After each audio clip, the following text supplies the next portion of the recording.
brasileira. Algumas recomendações importantes. Desliguem celulares e quaisquer outros aparelhos que possam emitir ruído. Por motivos de segurança, lembramos que é proibido fumar e entrar na sala com comida, latas e garrafas.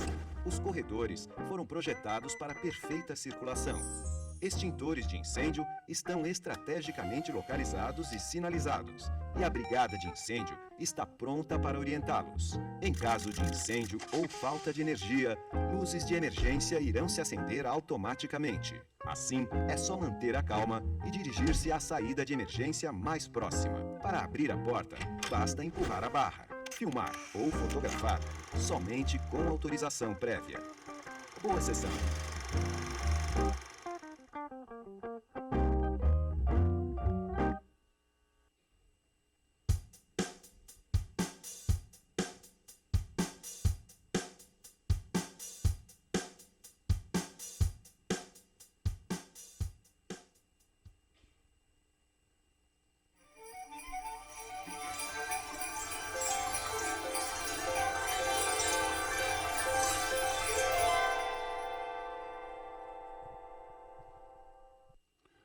Bom dia a todos, segundo dia da Semana ABC. Só fazer algumas informações aqui. Dizer que as senhas para o período da tarde serão retiradas a partir 1 hora antes da próxima mesa. A próxima mesa está programada para começar às 13h30. Então, a partir do 12h30, a gente vai começar a distribuir senhas. Lembrando que esse ano a pessoa pode pegar a senha para aquela mesa e para a mesa seguinte, tá certo? E daí na outra, daquela para outra e para outra, tá bom? Preciso falar que a sala precisa ser desocupada completamente depois da mesa acabar, para a gente fazer a próxima. Aqui no deck, aqui fora, tem uma tenda onde está tendo uma instalação de realidade virtual, que hoje é feita pela empresa Árvore. É bem interessante estar lá para vocês verem. Que aqui na produção nós estamos vendendo o livro do Edgar Moura, Da Cor, que vai fazer uma masterclass amanhã, a última mesa do dia. Esse livro, inclusive, depois a gente vai sortear aqui nessa mesa, tá? No final, para quem estiver aqui no final, a gente vai sortear um livro, um exemplar. Dizer que a Lumatec, que é uma nossa parceira que está aqui fora, vai sortear, no fim do evento, essa mochila, tá? E eles pedem que quem quer concorrer, passar lá, preenche um cupom, coloca numa urna, no último dia a gente vai sortear. Dizer que a Bucareste, Ateliê de Cinema, também está sorteando brindes todos os dias, e no último dia vai sortear o primeiro módulo do curso de direção de fotografia do Alziro Barbosa, um diretor de fotografia aqui da ABC. E, para participar, a pessoa tem que bater uma foto do evento, colocar no Instagram e marcar ABC, Bucareste e a Cinemateca Brasileira. E a última coisa é que a VAV, que é a Vitrine de Audiovisual, portal que faz a ligação entre os profissionais e as empresas produtoras, em parceria com a Prodview, tem um totem ali na sala Petrobras, do lado do nosso credenciamento, onde vocês podem se credenciar nesse portal. E a entrada nesse portal, nessa vitrine, é completamente gratuita, tá? Dizer que a próxima mesa começa às 13h30. Qual o papel da direção de arte, Production Design, ok? Vou passar para o Heber, que vai tocar a mesa. Obrigado. Bom dia a todos. É um prazer ter a presença de você, ver esse auditório lotado, é sempre muito bom para a gente. Eu queria agradecer a diretoria da ABC, aos organizadores da Semana ABC, a oportunidade dessa mesa. Essa mesa é uma ideia acalentada há muito tempo. Não aconteceu antes por uma dificuldade de encontrar uma pessoa do meio acadêmico que se interessasse em sair um pouco da sua caixa, da sua área, para compartilhar seus conhecimentos com a gente. Então, agradeço ao professor Baldo, da USP, que é um especialista na matéria, percepção e cognição visual, e a Luciana Bueno, diretora de arte, que vai falar do que fica na frente da câmera. Eu sempre brinco dizendo que a gente é o último a chegar. Quando a gente chega, o diretor de fotografia, já está tudo feito por alguém, né? Já tem alguém que maquiou, alguém que vestiu. Então, é importante também ter quem antecede a cinematografia. Essa mesa, ela procura estabelecer uma ponte, né, que já existe em vários lugares do mundo, em várias escolas, entre uma área da ciência que estuda os processos de percepção e cognição visual e a cinematografia, né? Eu sempre tive essa impressão de que se nós criamos imagens e movimentos para comunicar emoções, ideias, é mais do que normal que nós saibamos como o público, os espectadores, percebem, registram e processam essas imagens. Então, eu acho a importância desse evento é justamente essa, é trazer uma informação da ciência, né, da ciência da cognição e da percepção, para a nossa área, né, para que nós fiquemos mais eficientes, né? Se você sabe como é que as pessoas, o que elas veem nas imagens, como é que elas selecionam, né?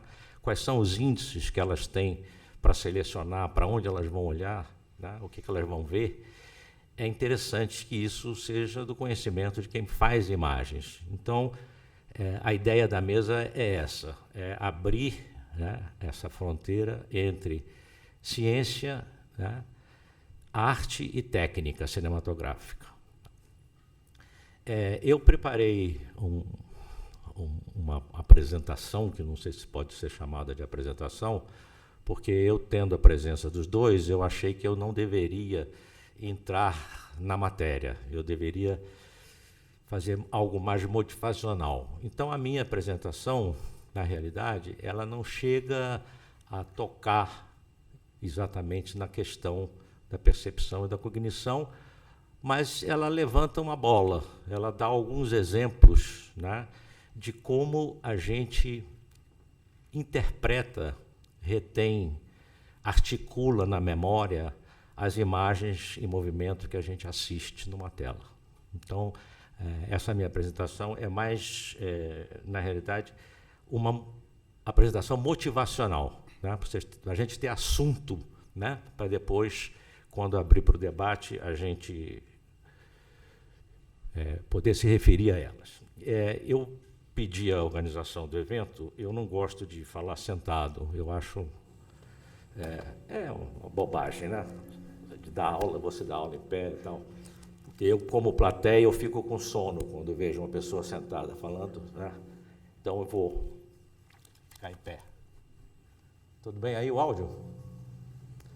Tá, então, a primeira imagem que eu vou mostrar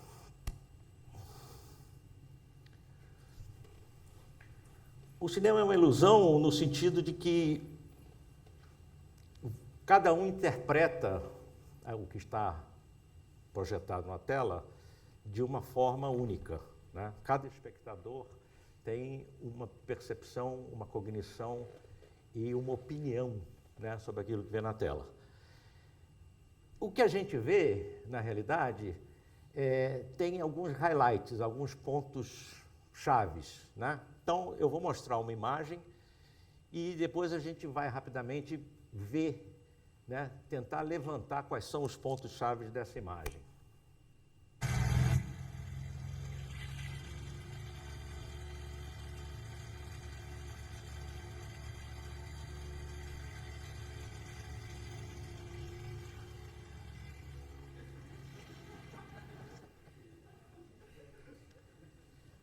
A ilusão está presente, né? Quem aqui, durante a projeção, levantou dúvidas quanto ao fato dele estar realmente andando de motocicleta numa estrada em velocidade? Você duvidou.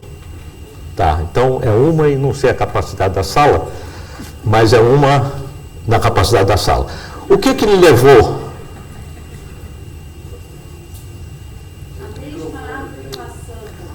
Perfeito, é o que eu percebi quando vi essa imagem.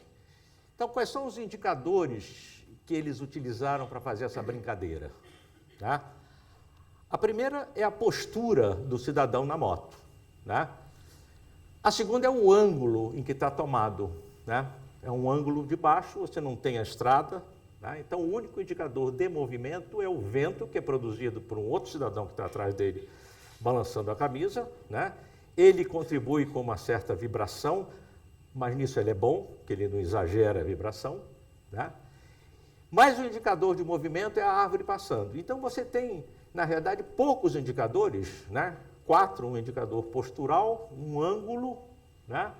A passagem da árvore e o efeito do vento na camisa. E esses 4 indicadores são mais do que suficientes para criar uma ilusão, né? Então, é muito fácil você iludir com imagens. E é o que a gente faz, falando sinceramente, né? O diretor de fotografia, o produtor de imagens em movimento, ele é o mentiroso. O melhor é o que mente com mais credibilidade, né? Quando você consegue enganar a plateia toda, dizendo, né, você está no planeta X, onde as pessoas são todas azuis com a orelha pontuda, e as pessoas acreditam nisso, né? Você suspende a descrença, né? Essa expressão é muito boa, suspension of disbelieving, né? Que é a condição sine qua non para você aceitar o cinema, né? Você tem que deixar na porta de entrada da sala de projeção a sua autocrítica com relação ao que você vai ver. Se você é muito crítico, né, você vai dizer, isso é falso, isso aí não, né? Então você tem que, é um jogo que você tem que aceitar a sua parte, tá? Então é possível, com poucos indicadores, você criar uma imagem, né, que vai sugerir uma ação, uma situação que na realidade não está acontecendo, tá? A segunda coisa, o segundo filminho que eu escolhi,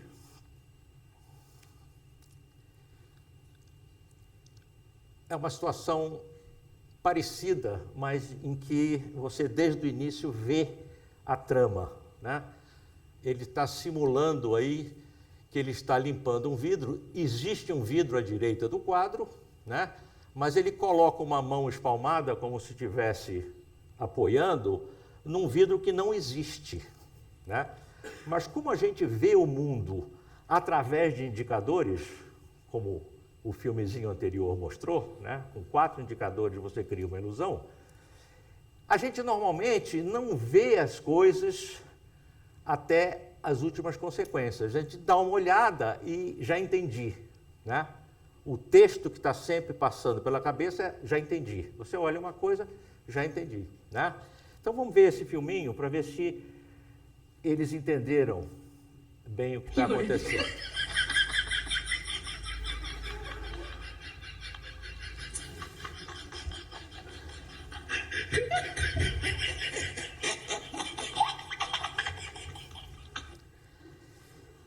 A gente vê o que a gente aprendeu, né? Existe uma distinção que não sei se o professor Baldo pode tirar essa dúvida, se ela também existe na ciência da cognição e da percepção visuais, de que a gente nasce olhando o mundo, né? Mas que ver a gente aprende. Tudo que a gente vê, ou seja, que a gente deduz, a gente aprendeu. E ver é um processo de aprendizado que não tem fim, só quando você fecha os olhos, né, ou fecha a tampa do caixão é que você para de ver. Então a gente está sempre aprendendo a ver. Ver é criar repertório, né? É jogar essa informação que é transduzida na retina de fótons para elétrons, né, para a memória. Todas as memórias, não só a memória do que a gente aprendeu vendo, ou do que a gente aprendeu ouvindo, tateando, né? Todas essas memórias são incorporadas e esse processo de ver é um processo dinâmico. A gente lança hipóteses a respeito daquilo que está à frente dos nossos olhos e quando essa hipótese se mostra correta, a gente adota, né? Então eu sei que todos vocês são humanos, né? Porque todo mundo aqui tem 2 olhos, uma boca, 2 orelhas, tem cabelo, né? Então eu deduzo, né? Pode ser que tenha algum ET, né? Pode ser que tenha algum ser biônico, mas em princípio, se eu não tiver nenhuma prova em contrário, todos aqui são humanos. Então, a visão é um processo de lançar hipóteses. A gente lança hipóteses. Nesse caso, ele viu um indicador, que era um cara limpando o vidro com uma mão apoiada num vidro que não existia, né? Mas ele arriscou uma hipótese e errou, né? Isso acontece muito. Você julgar que entendeu alguma coisa ao olhar para ela e ela não corresponde àquilo que você acha que é, né? Então, isso torna a visão mais ambígua ainda. A visão de todos os sentidos é o mais ambíguo. Se você procurar, der um Google, né, e procurar ilusões táteis ou ilusões sonoras, vai ter uma ou duas. Se você procurar ilusões de ótica, vai ter milhares, né? Por quê? Você tem um sentido que é o mais complexo em termos de volume de informação, né? Nada concorre com a visão em termos de volume de informação recebido, né? E você tem isso aí capturado pela retina, que é uma superfície plana, né? A gente lida com uma realidade quadridimensional, 3 dimensões espaciais e uma temporal, né? E o que captura isso é uma superfície plana encurvada. A retina é uma coisa assim, plana encurvada. A área de alta definição da retina, a fóvea, ela é praticamente plana, porque ela tem 1 milímetro de diâmetro, ela está no centro da retina, né? Então, o fato da gente capturar informação sobre um espaço tridimensional, uma realidade tridimensional, numa superfície plana, já gera milhares de ilusões, tá? Fora as ilusões todas de movimento, né?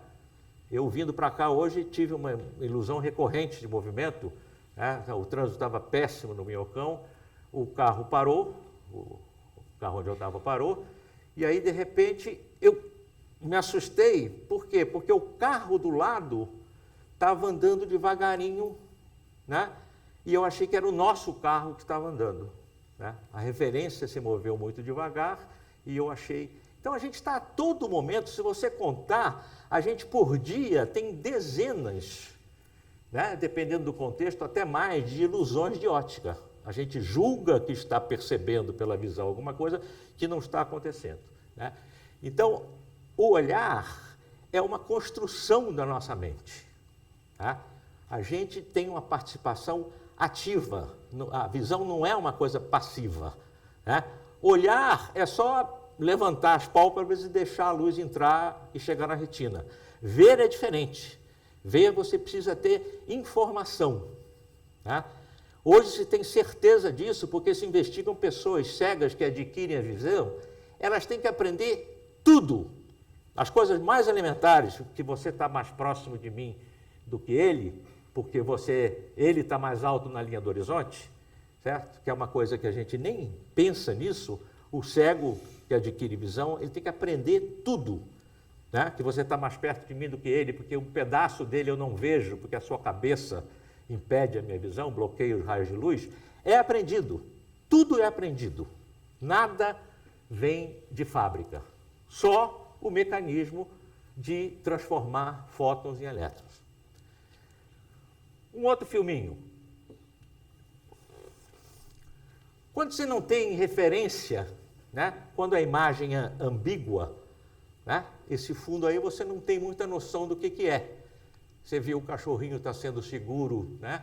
Por baixo por uma pessoa, a imagem está parada, quer dizer, não sei se tem vento, onde é que ele está, né? E aí vamos ver o que é isso. Ah, não era um avião. Ele não jogou o cachorro fora, né? É a neve branca, que pode parecer uma camada de nuvens alta, né? Então, quando você não tem informação a respeito do que você está vendo, você inventa. Você não deixa a sua cabeça vazia, né? Lá, não sei quantos 1000 anos atrás, né, Aristóteles disse que a natureza tem horror ao vazio. E é verdade, você, se não está entendendo o que você está vendo, você lança uma hipótese. Na dúvida, sem nada na cabeça, você nunca fica, tá? Então, a ambiguidade da imagem, ela para nós que fazemos imagens para contar histórias, ela é tão interessante quanto a objetividade. Você deixar lacunas numa imagem é tão interessante para contar histórias ou mostrar fatos, se você está fazendo um documentário, do que a precisão, do que o contrário. Então, as duas posturas, ser explícito e não ser tão explícito, são interessantes para contar imagens. Então, a gente tem que deixar de lado um pouquinho essa superobjetividade que a gente tem, é uma tendência, né, a ser explícito, a ser explicativo. Para algumas coisas não funciona, né? A gente tem N filmes, né, que você, eu me lembrei agora, o M do Fritz Lang, é isso, você só vê no final quem é o cara, né? Você tem o som, ele assovia e tem a sombra dele, você não vê ele diretamente, né? E você fica babando para saber quem é aquele cara, né, que persegue e mata criancinhas. Então, a explicitude não é uma virtude. Às vezes a ambiguidade ela é mais interessante para contar uma história do que a explicitude, né?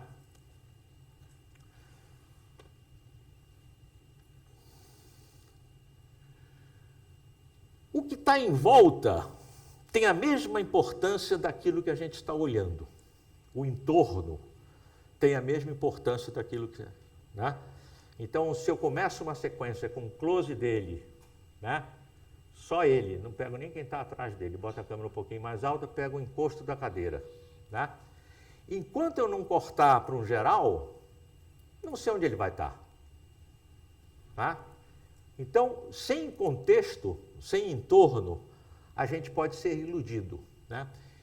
Eu vou mostrar aqui uma coisa que a primeira vez que eu vi num parque de diversões no Rio de Janeiro, quando eu era criança, né? Que é uma coisa de ilusão de ótica construída, muito interessante, chamado em inglês o quarto de Ames, não sei como é que se chama.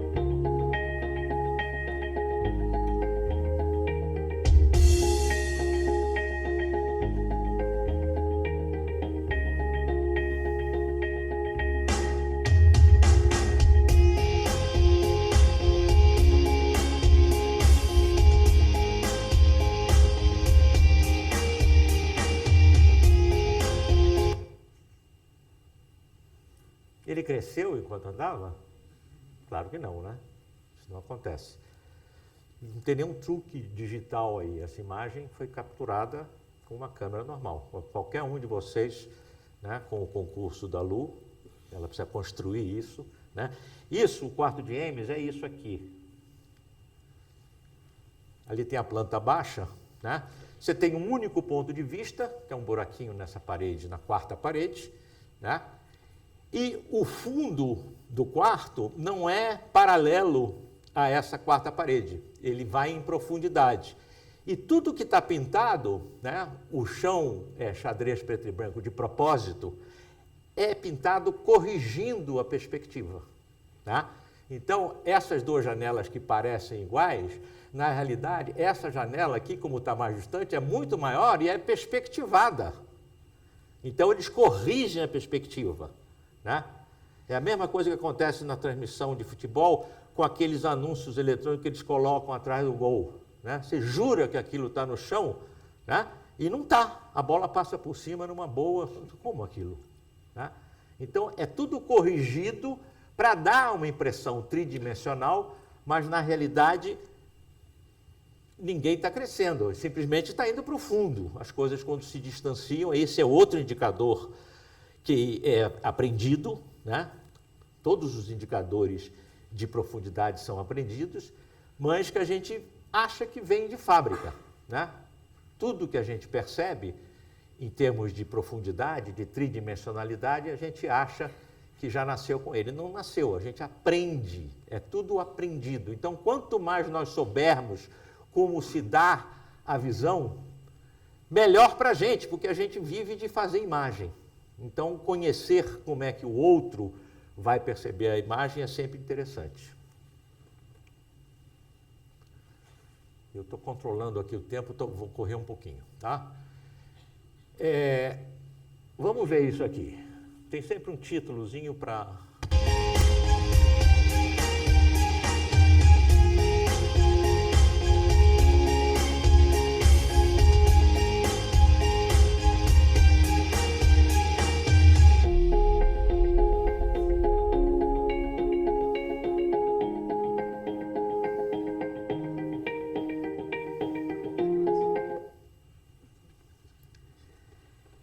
O que está para fora, o que está para dentro, é uma questão central que é aprendida.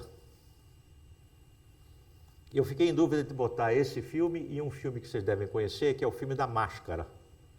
A máscara girando. Quando você pega uma máscara e gira, aqui é uma caixa de presente, né? Você sempre vê a máscara, mesmo quando ela está voltada para dentro, né? Você vê para fora. Você não consegue ver nunca, durante mais do que uma fração de segundo, a máscara por dentro. Você sempre vê a máscara para fora. Por quê? Porque a gente aprendeu que todos os seres humanos que a gente encontra têm um rosto convexo, para fora. Você nunca viu uma pessoa com o rosto para dentro, né? Mas uma imagem assim, um rosto para dentro, quando visto pela gente, é imediatamente interpretado como para fora, porque a gente sempre viu e a gente sabe, mais do que ter visto, a gente aprendeu, a gente sabe que rostos são para fora, né? Então, esse filmezinho está na internet, chama-se A Máscara Oca, The Hollow Mask, e eu duvido que alguém consiga, durante mais de uma fração de segundo, ver o interior da máscara. Você sempre vai ver para fora, porque é aprendizado, né? Então, a gente vê o que a gente conhece, o que a gente aprendeu. Por isso que é uma grande dificuldade, e faz parte da linguagem cinematográfica, você usar ângulos insólitos para chacoalhar o espectador, né? Você vem fazendo uma sequência normal com a câmera na altura do olho do outro, e de repente você corta para um plano de cima, na zenital, o espectador quase cai da cadeira, né? E você conseguiu o que você queria. A partir dali, ele vai olhar aquela sequência de uma outra maneira, né? Então, o cânone é feito para ser desrespeitado, né? A linguagem é uma alternância entre o conhecido, o digerido, e o novo, que não é novo, né? É apenas esquecido ou pouco usado, mas esse jogo é o que interessa a gente quando produz imagens, né? Deixar uma parte delas já conhecida do espectador e introduzir uma parte desconhecida, né? Se você fizer tudo desconhecido, ele vai se desinteressar. E se você fizer tudo conhecido, ele vai se desinteressar igual, né? O jogo é sempre ter uma isca para pegar o conhecido e para chegar em algo que ele não conhece. Os livros são assim. Ninguém edita um livro no mundo que tenha 100% de informação nova. Os editores falam, não. Tem que botar alguma coisa que o público conheça. Porque se você faz um livro só com informação nova, inédita, não tem por onde começar. Então, eles dizem, né, os editores, que você precisa ter pelo menos 30% de coisas naquele livro que o leitor conheça. E para nós é a mesma coisa, né? Se você fizer uma imagem sem nenhuma referência, né, ou sem nenhum indicador visual, né, eu me lembrei agora, me passou pela cabeça aquele filme THX, do Jorge Lucas, aí não tem cenário, é um fundo infinito branco, né? Então ele abriu mão do entorno todo, não tem, passa-se num espaço totalmente vazio, mas está todo mundo vestido de preto. Então não tem o entorno, mas tem o contraste, né? As figuras estão claras, a escala das figuras fica clara porque o contraste é 100%. Eles estão de preto e o fundo é branco. Vamos ver uma outra situação aqui. Eu tenho que explicar um pouquinho isso antes de mostrar. Isso aí é um equipamento chamado Eye Tracker, que mostra em tempo real para onde as pessoas estão olhando, né? Aí é uma plateia com um número grande de pessoas, onde cada um desses espectadores está com um aparelho. O aparelho é um óculos que registra em tempo real para onde as pessoas estão olhando. Eles estão assistindo uma sequência de um filme, aquele filme Ouro Negro, com o Daniel Day-Lewis. E aí você vê, pelo tamanho daquele círculozinho verde, quantas pessoas estão olhando para onde. Se aumentar muito o número de pessoas que estão olhando para um determinado lugar, esse círculo vai crescer, certo? E cada círculo, dependendo do tamanho, é um grupo de pessoas que está olhando para aquele lugar. Então vamos ver como é que funciona.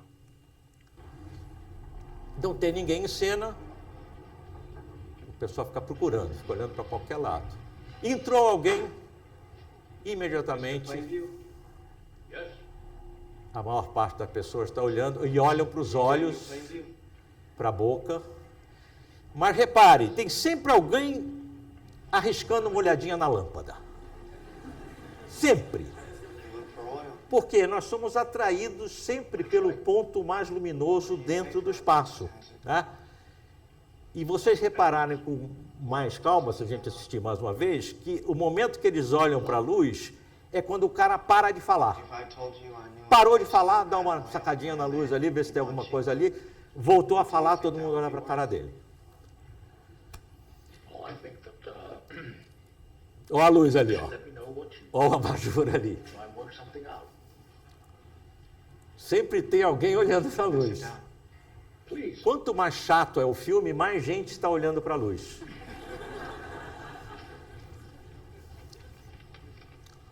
Ó, entrou um personagem novo, todo mundo olha para ele. Aí alguém falou, os olhares convergem para ele, ó.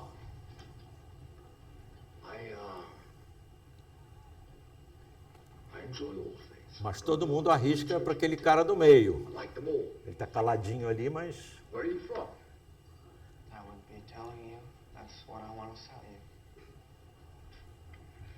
E você vê que quem está de frente leva a vantagem. Por isso que o Marlon Brando sempre se colocava na frente dos outros, que ele sabia. Então eu vou ficar aqui, né? Porque meu tempo já estourou. Eu estou aqui, ó, em 24. Então eu vou passar a palavra para a Lu, que vai falar um pouco do que ela pensa quando coloca alguma coisa na frente das câmeras, tá? Eu posso, para os interessados, é só me pedir depois, eu facilito essa apresentação inteira para quem quiser. Tá? É isso. Passa a palavra para a Lu.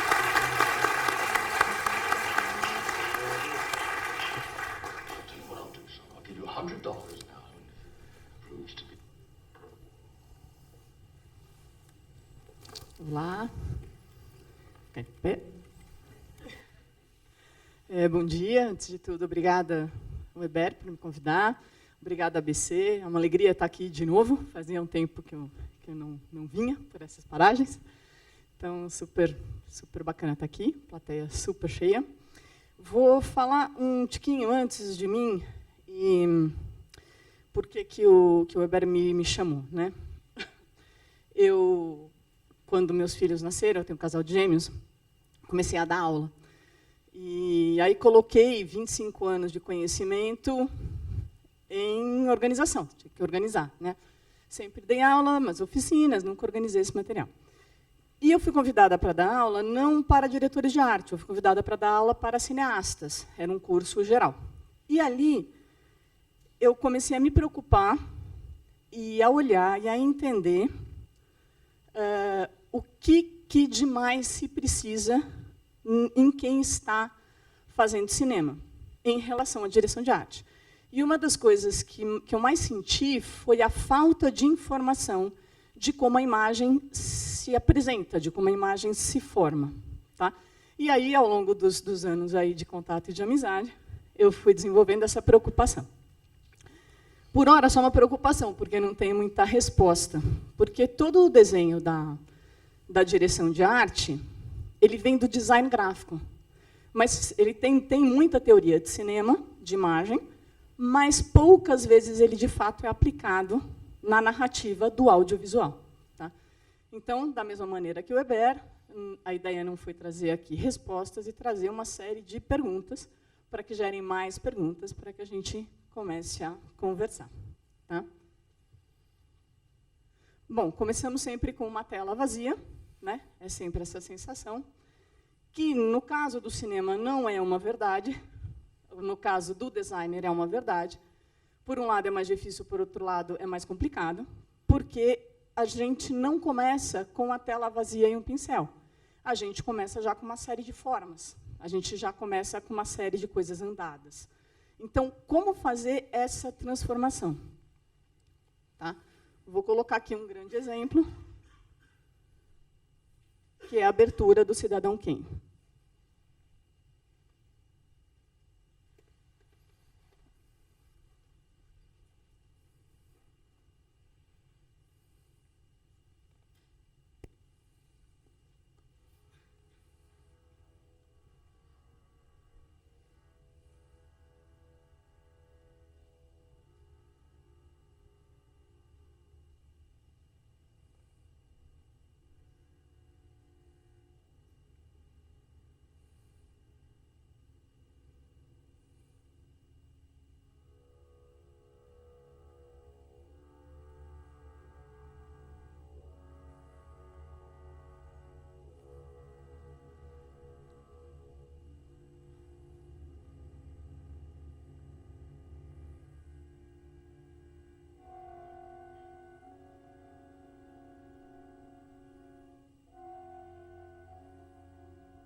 esse ponto, essa experiência, essa relação que é o mais difícil.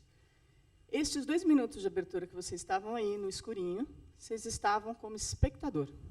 E é um pouco essa a relação que o professor Baldo e o Heberto trouxeram no olhar de entender a percepção do espectador, certo?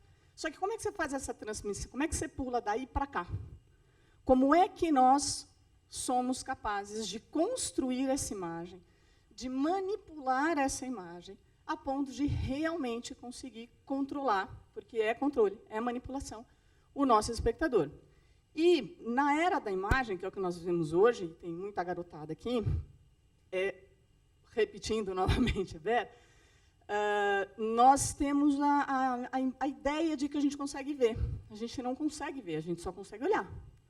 Então, o quanto que a gente precisa procurar e estudar para realmente construir, né? Acho que amanhã de manhã tem uma outra mesa que fala justamente da, como é que chama? Falta de educação do audiovisual. Então, que eu achei bem interessante, que é um trabalho que a gente vem fazendo aí, como criar essa relação. Tipo, como assim, por exemplo? Então, eu vou trazer algumas pequenas informações só dessa abertura. Ela é só imagem, ela é uma sequência de imagem, basicamente, tá? Sequência de pinturas, que, já de cara, ela coloca o espectador numa relação de transgressão. Em 3 tempos, ela fala assim, você vai sair daí, de onde você está, e você vai entrar sem querer. A única maneira de você não entrar e não invadir essa propriedade é você levantar e sair do cinema.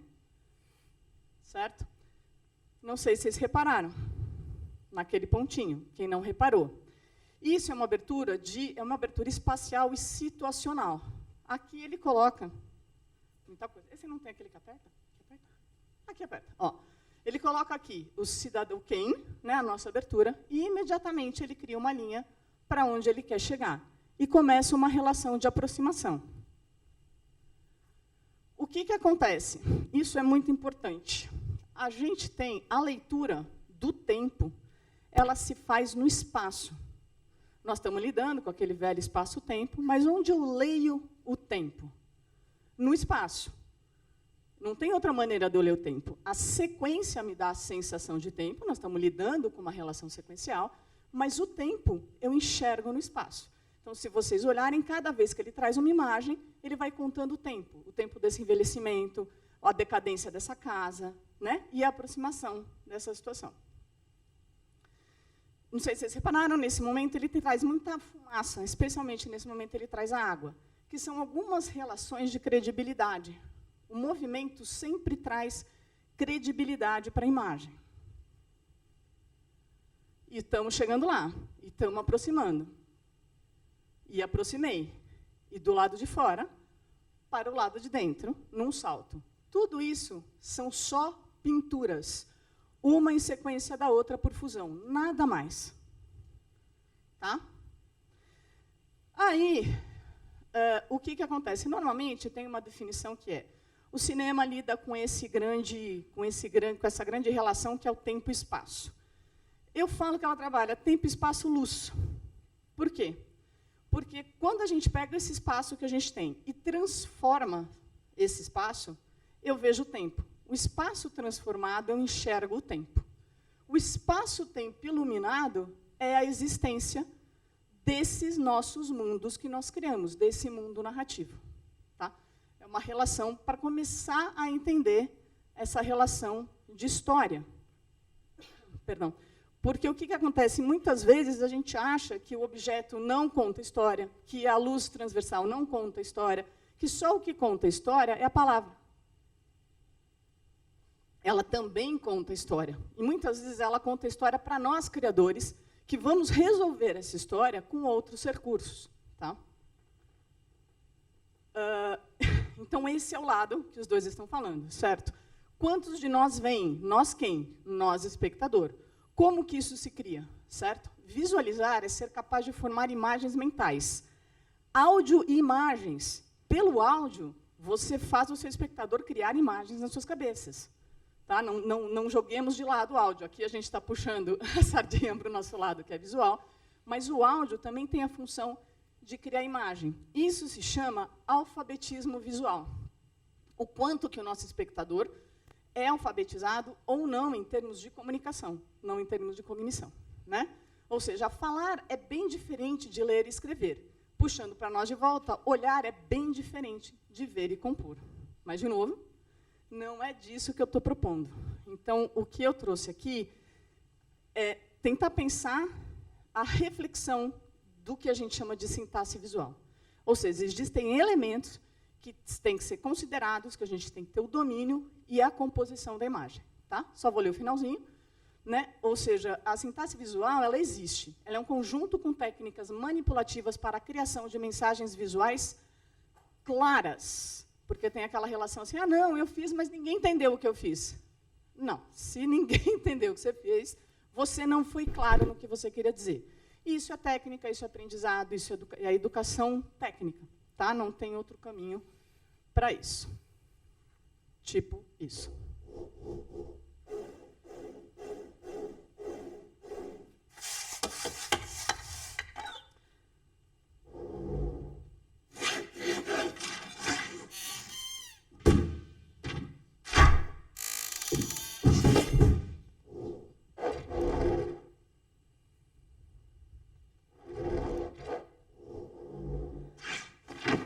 Essas relações, elas são relações de design gráfico, tá?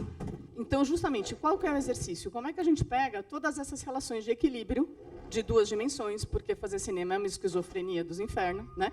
Eu trabalho numa relação tridimensional, 4, como diz o Weber. Depois, na hora que eu enquadro, no momento que eu enquadro, eu transformei em 2 dimensões. E eu tenho que ter o conhecimento de como trabalhar a imagem em 2 dimensões, sequencial, na relação tempo. Então, esse estudo não é fácil, ele é um exercício continuado na vida de um artista de cinema. Porque todos os estudos são focados para design gráfico parado, né? Still. Então, como é que a gente puxa e faz essa transformação eterna ao trabalhar com o cinema?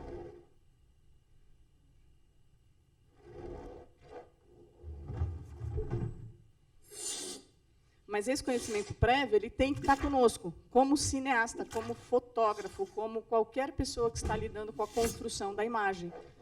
Claro que a direção de arte, eventualmente, tem um conhecimento técnico maior, mas esse é um conhecimento que tem que estar junto de qualquer um que queira fazer cinema.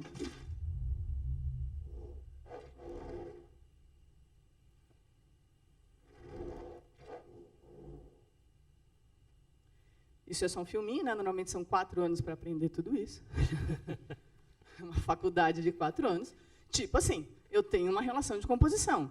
Olha a quantidade de coisas que eu tenho que saber. Eu tenho que lidar com cor, forma, textura. A partir de coisas muito básicas que a gente esquece, que são matérias da 7ª série. Ponto, linha, plano, volume, dimensões. Ah, é? Precisa? Claro que precisa. Profundidade, perspectiva, proporção, dimensão, escala. Não vou nem continuar. Eu preciso entender isso tudo e ainda entender que isso está contando uma história, que eu tenho uma relação de sentido, direção, ritmo, harmonia, enfim. É complexo. Só provocando. Tipo como? Assim. Então, eu tenho os desenhos, eu tenho que desenhar. Tem uma mania hoje também que é assim, não vou desenhar o filme, não precisa. Ah, não? Coitada da produção. Coitada de mim, não faz isso com o diretor de arte. Né? Porque fica na cabeça. E nós estamos falando de uma imagem, de uma realidade visual. E, então, é importante trazer as relações visuais, desde os desenhos até as suas construções. Para criar imagens. Essas imagens lindas e belas que a gente vê dos diretores maravilhosos que a gente conhece, ele fez, acho que por acaso? Não, o cara estudou, o cara tem uma equipe estudada, o cara está batalhando e ralando para entender uma série de conhecimentos. Tá? Então, a pergunta que eu deixo para todos nós é: quantos de nós constroem imagens que sejam capazes de contar história? Então, a gente tem a relação da percepção do espectador e como é que a gente faz essa transmutação? Como é que eu aprendo isso e construo isso a ponto de ser capaz de manipular, de ter a capacidade de contar essa história através das relações visuais?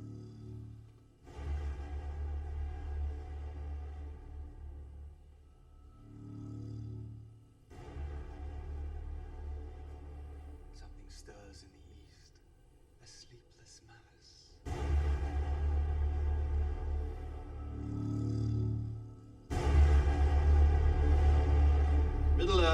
stands upon the brink of destruction.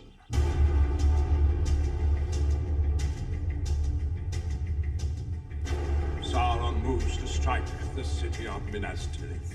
He will not risk the people of Middle-earth uniting under one banner. If the beacons of Gondor are lit, Rohan must be ready for war.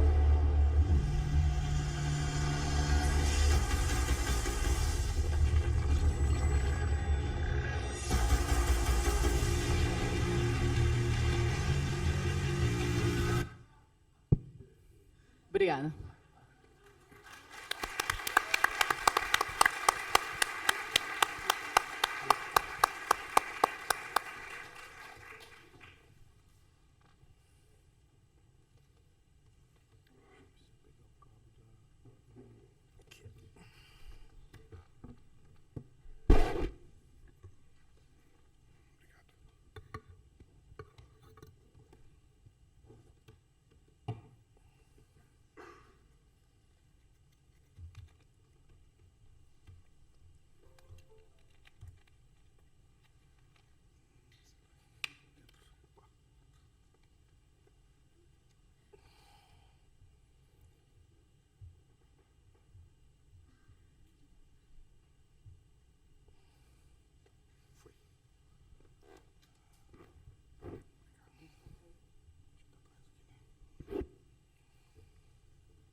Bom dia a todo mundo.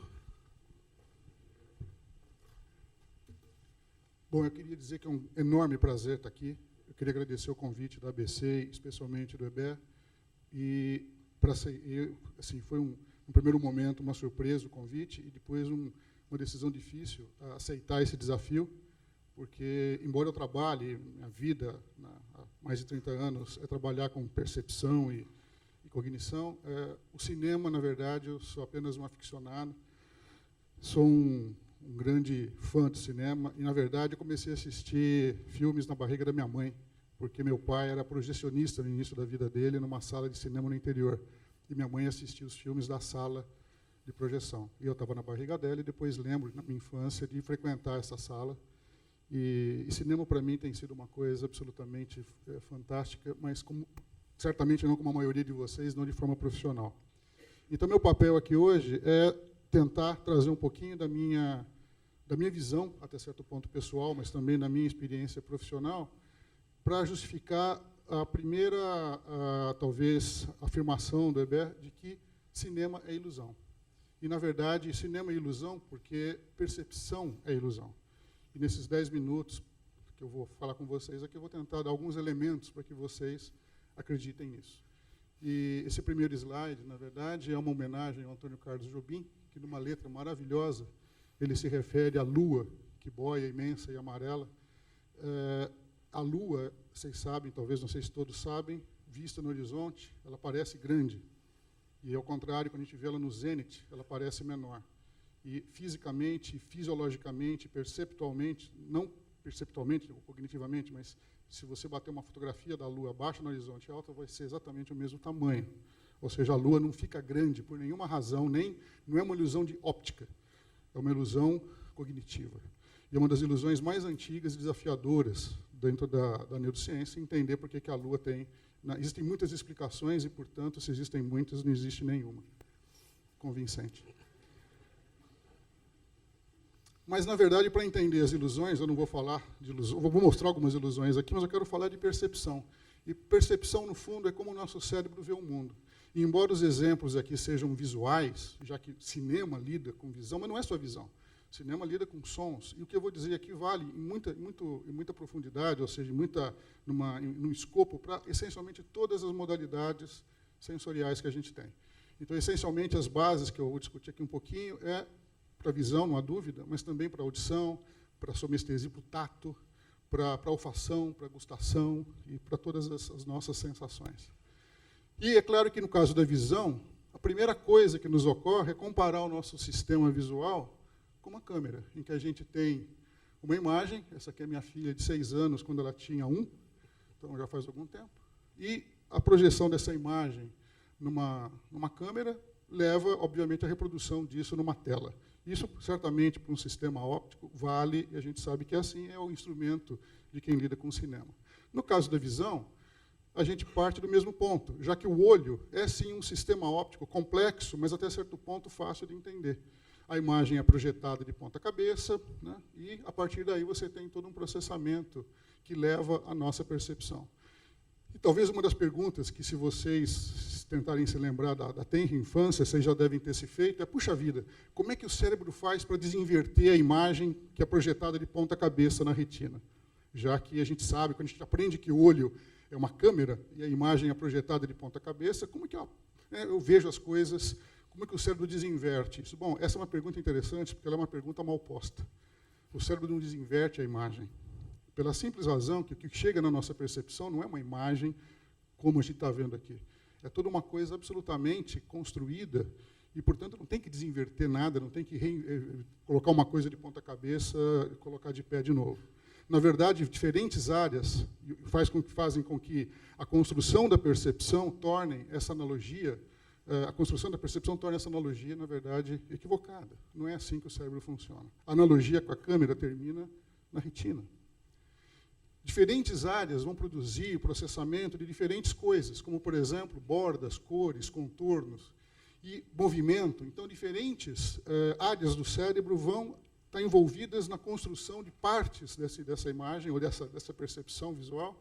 E, de alguma forma, que também ainda é muito pouco incompreendida, de alguma forma, esses processamentos que acontecem em diferentes áreas do cérebro alcançam alguma coisa que é a unidade da percepção. Isso é consciência, e isso é o grande mistério, eu diria, não só da neurociência, não só da biologia, mas eu diria de toda a ciência. Ou seja, eu diria que, mais do que até os buracos negros ou o bóson de Higgs, eu acho que quem entender um dia, ou conseguir convencer os colegas que ele explicou consciência, ele vai estar realmente numa posição muito confortável em termos de prêmios Nobel.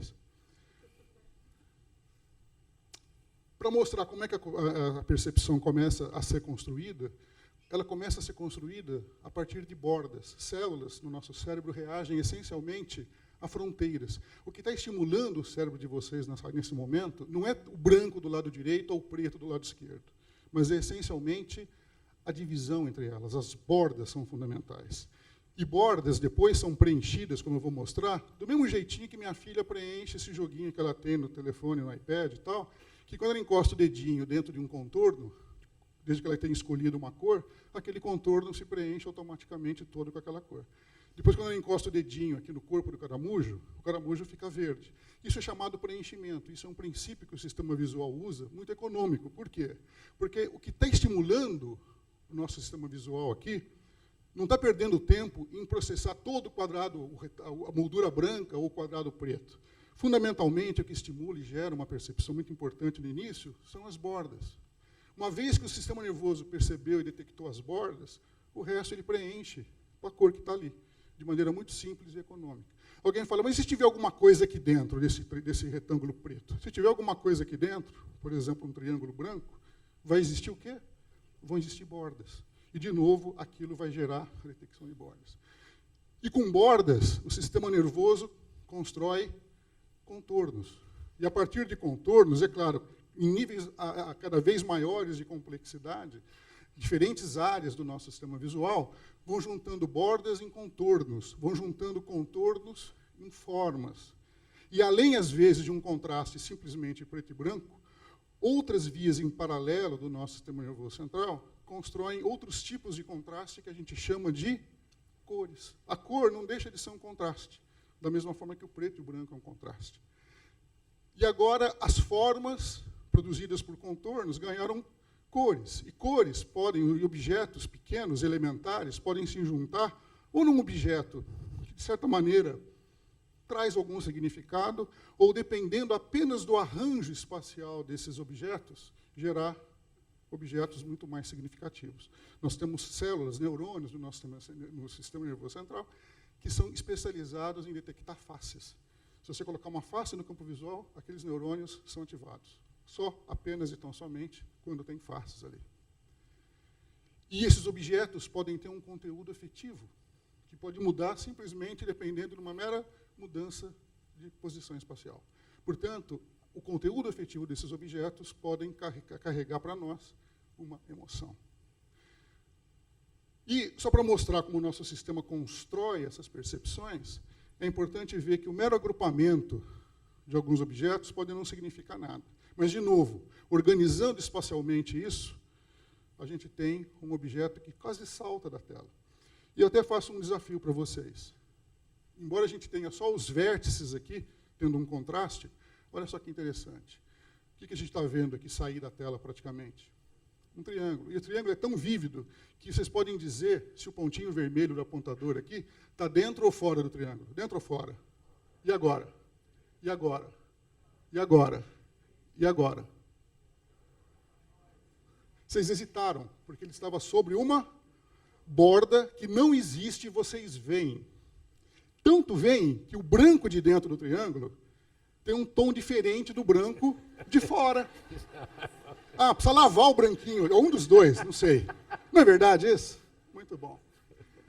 Agora, essa borda existe aqui, eu pintei essa borda no slide? Não, mas ela existe sim, fisicamente, espiritualmente, aonde que ela existe? No cérebro de vocês. Pior ainda, aquilo que o Hébert mostrou como sendo a projeção que nós fazemos, as hipóteses que nós levantamos sobre o mundo, e aquilo que a Lu mostrou também, a coisa de você ter um contexto, quer dizer, todo o cenário que tem por trás, isso é fundamental. E por que é fundamental? Porque vocês estão vendo dois quadrados aqui, A e B. Talvez alguns de vocês já conheçam isso aqui é muito comum. Agora, qual quadrado é o mais escuro, o A ou o B? Todo mundo concorda com isso? É claro que vai ter aquele que vai dizer, não, o B é mais escuro. Concordo, entendo, e pode ser realmente uma verdade pessoal. Mas aqui tem alguma dúvida? Qual que é mais cinza escuro, o A ou o B? O A. E vamos lembrar que o A é mais escuro e o B é mais claro. É nítido isso. Ou seja, um tabuleiro de xadrez. E para quem conhece isso, não tem muita surpresa, mas para quem não conhece, eu preciso dizer. Os dois quadrados A e B são idênticos. Não existe diferença entre eles. Eu posso provar isso.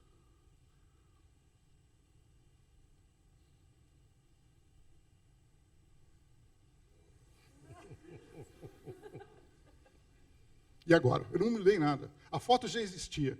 A minha contribuição foi fazer a oclusão com os retângulos, talvez com menos luz aqui, ajude a, se puder, isso. Eu posso até voltar para trás. Ó. Iguais ou diferentes? Iguais. E agora? Diferentes. Agora, iguais. Agora, diferentes. Onde é que está essa clara percepção de contraste entre eles?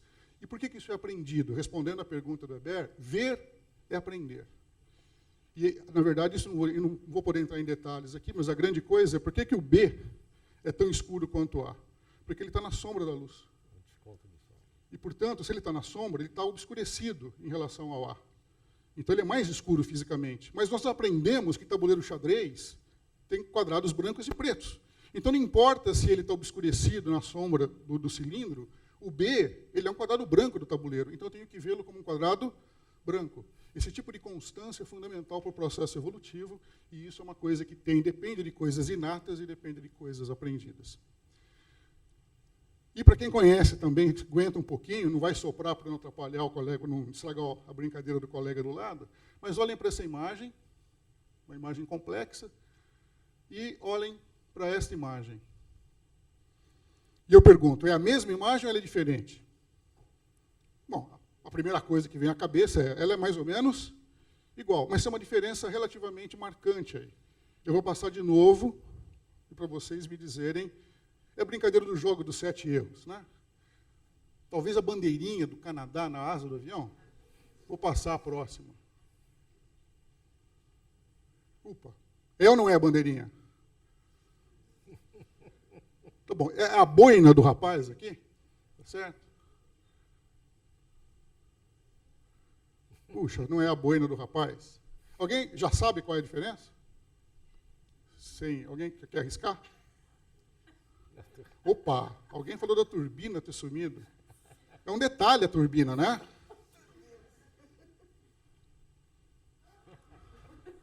Cuidado, às vezes a brincadeira não é usar... Se é um detalhe, tudo bem, mas a próxima vez que vocês forem fazer uma viagem de avião, Prestem mais atenção, por favor. Certo?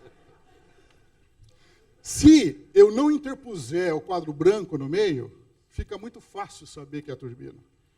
Isso é um outro tipo isso evoca um outro tipo de percepção visual, que é o chamado pop-out. Isso pipoca na nossa visão. Mas se não, qual é a brincadeira? O que vocês fizeram? Quando vocês desconfiavam que era uma coisa, vocês tinham que prestar atenção naquela região, perceber aquilo e guardar na memória. E manter isso na memória enquanto vinha o quadro branco. E quando vinha a próxima figura, de novo, prestar atenção naquela mesma região, perceber o que está lá, e agora comparar com a memória guardada para saber, é igual ou é diferente. Então, percepção não é só percepção. Percepção é um processo cognitivo que depende da atenção, depende de memória, depende de outras coisas que estão associadas, intimamente associadas, que a gente dá nomes diferentes. Por isso que não pode conversar durante a aula. Por isso que não pode ficar olhando o celular quando está assistindo uma palestra. Porque quando você está olhando o celular assistindo uma palestra, você está dividindo a sua atenção e perdendo informação. Portanto, eu quero só convencê-los que, às vezes, por conta de como a nossa percepção é construída, às vezes a gente não vê o que existe, uma turbina, uma coisinha pouco saliente, né? E, às vezes, a gente vê o que não existe. Por exemplo, as bordas de um triângulo, que não existem. Nesse sentido, tem uma definição muito atual de percepção, que vai ao encontro do que o Weber falou sobre projetar no mundo, fazer uma hipótese sobre o mundo, né, que é um processo de inferência da mais provável situação ambiental, dado um padrão de simulação sensorial. Olhando ao contrário, dado um padrão de simulação sensorial, que pode ser visual, auditivo, a gente infere o que seria mais provável. Mas, para inferir o que seria mais provável, a gente precisa aprender. E depende de probabilidade. Essa seria, embora seja uma definição atual, ela foi proposta por um cara chamado Helmholtz, no século XIX. E isso daqui, no fundo, é a base de uma coisa que ele não deu esse nome, mas hoje se estuda, em termos de percepção, como percepção bayesiana. Percepção bayesiana é justamente a base, hoje, de uma forma um pouco mais matematizada, do que o Helmholtz falou no século XIX. Portanto, perceber o mundo não é descobrir, é inventar. Agora, é uma invenção? Sim, é uma invenção, uma criação. Mas desde que essa invenção seja útil. E ela só é útil porque ela contribui para que as nossas ações sejam úteis ou não. Então, as nossas percepções foram sendo consolidadas no processo evolutivo em função delas gerarem ações que eram ou não adaptativas, se eram úteis ou não. Se eu enxergar um leão e achar que aquele leão é um gatinho, é o meu gatinho de estimação, ou é um grande amigo meu que estava agachado na moita, eu vou lá dar um abraço nele, eu já era. Então, eu não posso confundir o meu amigo com o leão. Resumindo, quer dizer, as percepções são úteis ou não em função das ações que elas geram. Nesse sentido, percepção, atenção e memória, elas são altamente interrelacionadas e, por exemplo, de uma forma temporal. A memória de curto prazo ou de longo prazo é fundamental para a percepção. Então, a abertura do Cidadão Kane só faz sentido se você, a cada frame, a cada imagem que você está vendo, se lembrar da imagem anterior. A amiguinha do Nemo, no desenho, que tinha uma amnésia de curto prazo, talvez para ela os filmes sejam muito sem graças, porque ela está vendo uma cena e não consegue se lembrar das cenas imediatamente anteriores. O cinema usa diferentes escalas de tempo mnemônicos, diferentes escalas de tempo de memória. Ouvir um diálogo, no final de uma frase, você tem que estar lembrando da frase, do início da frase. E no meio do filme, você tem que lembrar o que aconteceu no começo, e no fim, você tem que lembrar o que aconteceu no meio. Um déficit de memória em qualquer dessas escalas compromete a compreensão até de um filme elementar, até de um curta-metragem. E, portanto, isso leva às nossas ações. Resumindo, tudo embalado pelo aspecto afetivo que isso nos traz e que, no fundo, é a alma do que é um cinema. Só que aqui de uma forma absolutamente diagramática, mas no cinema, quando você está assistindo uma cena, o que você está vendo, basicamente, em termos de neurociência, é a junção de percepção, atenção e memória embalados pelo seu conteúdo afetivo. E, olha só a intuição. O Weber, quando me convidou para fazer isso aqui, para contribuir aqui, já tinha dado esse nome para o evento, para a mesa. E olha só que intuição. Olhar é mover os olhos. Aquela imagem que ele mostrou dos movimentos sacádicos é mover os olhos quando você está interessado em prestar atenção em alguma coisa. E, portanto, precisa de um movimento, ou seja, um movimento é uma ação. Olhar é dirigir o olhar, é uma ação normalmente produzida por uma atenção, captura de uma atenção. O que é ver? Ver é percepção. E o que é gravar? Gravar é memória. Tanto faz você gravar no celuloide do filme, ou você gravar nos neurônios da sua cabeça. Finalmente, o que eu faço na minha vida, nos últimos 30 anos, é essa pergunta. Quais fenômenos criam as percepções? Isso é ciência. Só que, às vezes, e esse é o prazer de estar aqui, as barreiras têm que ser derrubadas, como ele falou no início da mesa. Na verdade, mudando um pouquinho essa pergunta, só uma inversãozinha, sem mudar as palavras. Quais fenômenos as percepções criam? Isso é, na verdade, o quê? A matéria-prima do artista. Que essa é a matéria-prima dos que estão na mesa. Muito obrigado pela atenção de vocês.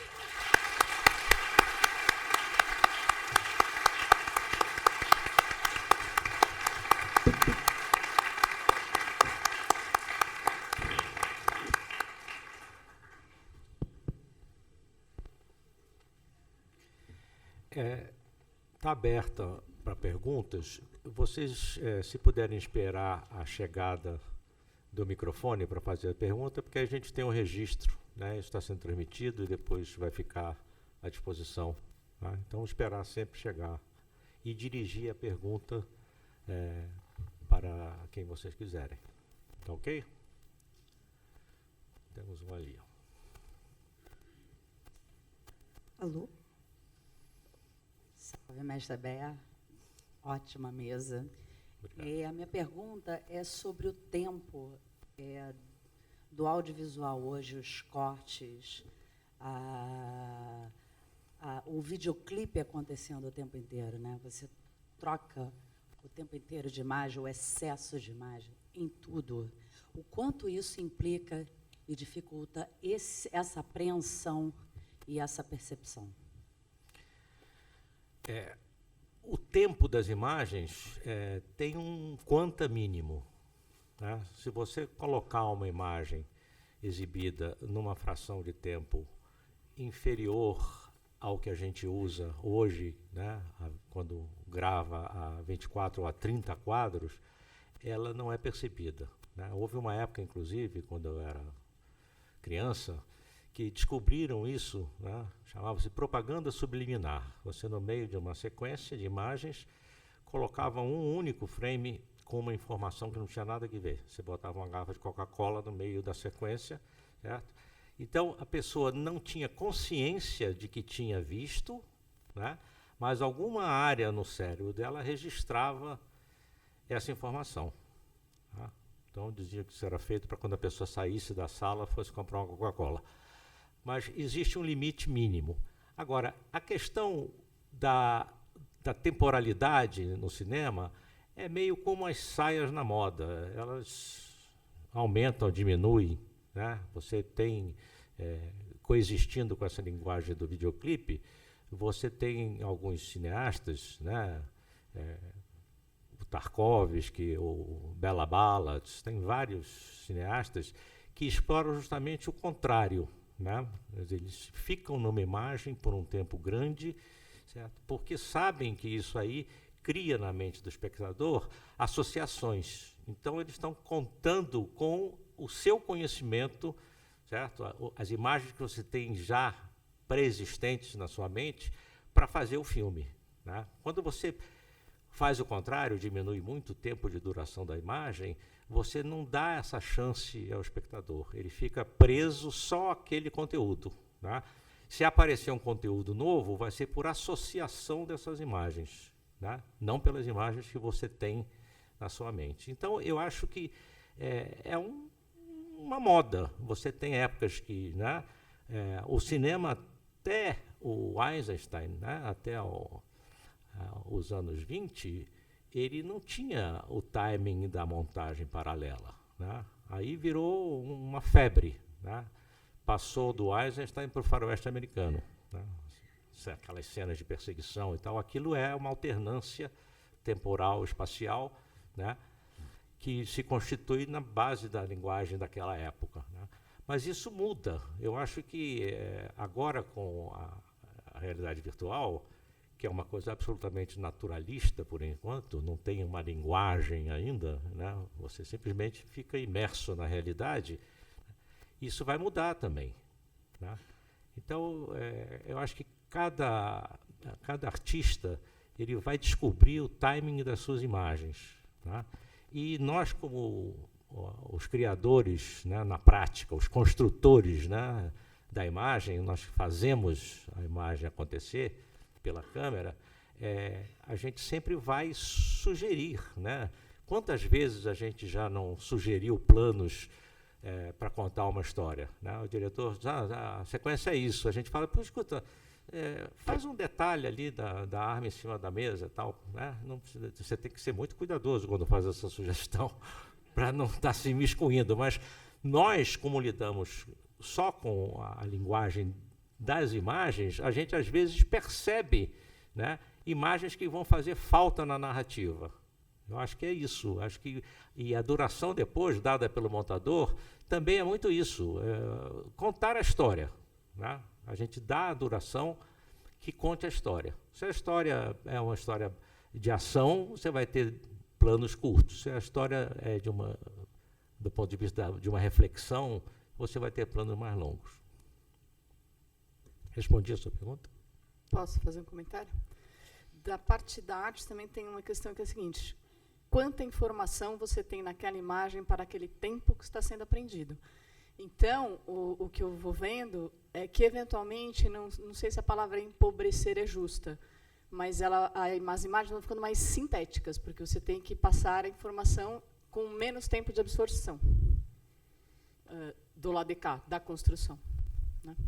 E aí você tem que ter essa conversa muito clara com direção e fotografia para entender a imagem que você está construindo. E, eventualmente, não há essa conversa. Pergunta, Herbert, fica fora dessa resposta. Quanto tem de intuição, por exemplo, no caso da Lu, na abertura do Cidadão Kane? Quanto é a intuição? Qual é o limite da intuição relativo a todos os estudos?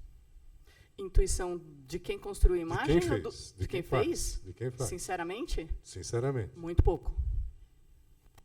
Muito pouco. É assim, existe uma questão no aprendizado que primeiro você estuda. Aí você acha que você não sabe nada, você sabe muito, você não sabe, você estuda e fica louco, e aí você trava e fala, meu Deus, eu tenho que saber muito mais. Aí, uma hora, todo aquele estudo, ele vira natural em você. E aí parece que é intuitivo, mas não é. Eu venho do teatro também, tá? Então, o teatro, eu venho do circo-teatro, que tem muita improvisação.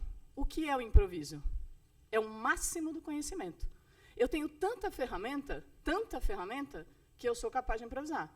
O improviso sem ferramenta, ele não é nada, ele acaba caindo no vazio. Especialmente Cidadão Kane, o que acontecia era numa época onde as pessoas tinham, os profissionais ali em Hollywood, tinham um conhecimento de composição gigantesco, porque eram os italianos que vieram da guerra, foi todo um desenvolvimento de imagem, sobretudo o Cidadão Kane, porque ele não tinha nada, ele só tinha imagem a ser construída. Ele não tinha dinheiro, tinha um estúdio gigantesco, e os profissionais ali do estúdio à disposição. Então, não sei te quantificar quanto, mas, às vezes, o que eu estou querendo dizer, às vezes parece intuitivo, mas, na verdade, é conhecimento adquirido. Para chegar nesse grau, é conhecimento adquirido. E é técnico, né? Desculpa, normalmente, isso é uma aula inteira que eu dou, eu mostro cada uma das imagens como ela é construída. É técnico, é cinema, é ciência.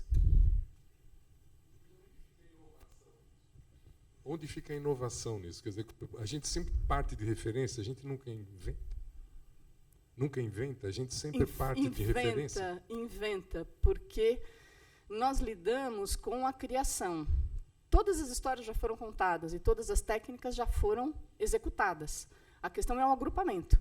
Então, todo filme é um filme novo. Agora, se ele é bom o suficiente ou ruim o suficiente, é outra história. Mas aí a gente vai num outro lugar, né? O que é inovação? Aí você vai juntando história, técnica, desenvolvimento, percepção cultural, técnica de câmeras, a gente está falando muito disso.